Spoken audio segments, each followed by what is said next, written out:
ప్రాణాలకే ముప్పు ఉన్న సమయంలో కర్ణుడు దానవీరుడయ్యాడు. తన కవచ కుండలాలు తన జీవితానికి రక్షణ అని తెలిసిన ఒక్క క్షణం కూడా ఆలోచించకుండా చేతుల నుంచి విడిచిపెట్టాడు.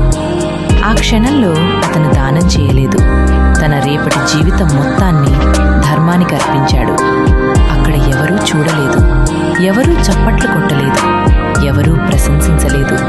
కానీ ధర్మం మాత్రం నిశ్శబ్దంగా తలవంచింది.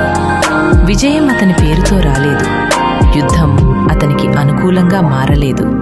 కానీ కాలం గడిచిన చరిత్ర మాత్రం కర్ణుణ్ణి మరిచిపోలేదు. ఎందుకంటే విజయం కంటే గొప్పది త్యాగం, జీవితం కంటే గొప్పది ధర్మం.